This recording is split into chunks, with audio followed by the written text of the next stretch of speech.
Oh, rewind tayo. Check tayo nung crankshaft sensor na walang standby bolts. Ang kuan yung full effect type na crankshaft sensor at saka camshaft sensor niya. Ito yung sa Bongo RF. Bongo RF engine. RF8. Ito So, kabit tayo battery. Ito kaya magulat ka bakit pag tester ang ginamit mo. Kasi yung tester natin nagdi-detect yan kahit low current, kaya niya i-detect yung voltahe. So yan, crankshaft sensor, camshaft sensor, itong kabila. Ito crankshaft sensor is hindi tayo naka voltage. Voltage tayo.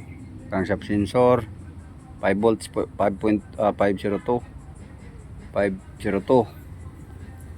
Ayan, pero mayroong voltahe dito tayo 501. So tawid natin sa resistor. Same same ang voltahe. Aling dito, patawid dito, same ang voltahe. So paano ka magulat ka? Bakit same talaga ang voltahe? Tawid natin. Ayan, same. 3 to ang value niyang kuan yan, SMD resistor. Gamitan natin itong light para malaman natin kung may current ba. Ayun, umpisahan natin dito sa kabila. Ayan. Asan yun? Ito. Oh, nabaklas yung kuan natin. Ground natin. Ayun, nakabit na. Bench test. So, ulit tayo. Dito, galing tawid tayo ng resistor. 4.9 volts active. Pag tinawid natin dito, magulat ka walang tumawid. Sakto naman yung resistance sakto naman yung value ng resistor natin. Na-test na natin yan. 3.2 ang value niyan. So, kuan yan siya. Kilo ohms 33 3.3. So dito tayo ito, maduda ko may mga kapasitor na nag-collapse.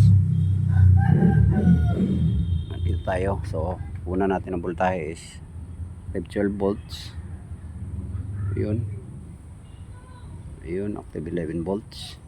So ang center ayun 4.9. Una natin ang ito, gamitin natin may valve 12 volts 9 volts 4 volts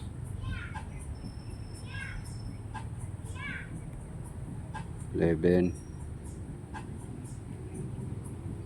12 4.9 12.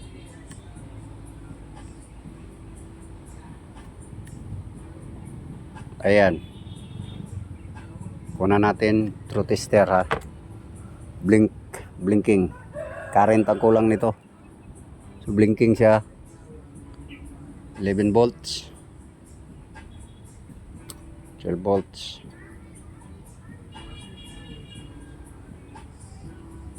11 volts So pag ito blinking, accurate ang tester natin. Imposible naman hindi accurate. So pag kulang ang current, ayaw talaga yan bibigay. Ayaw talaga yan mag-register dyan. Crankshaft sensor is here. Active naman na 5 volts. So crankshaft sensor, camshaft sensor active din naman ng 5 volts. Pero pag ito ang ginamit natin, crankshaft sensor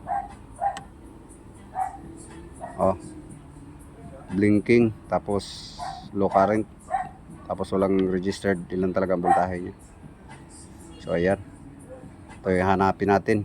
Either may kapasitor na bumigay, hayaan nyo yung kaldero kasi kanyan Table ito na pinagkakainan namin.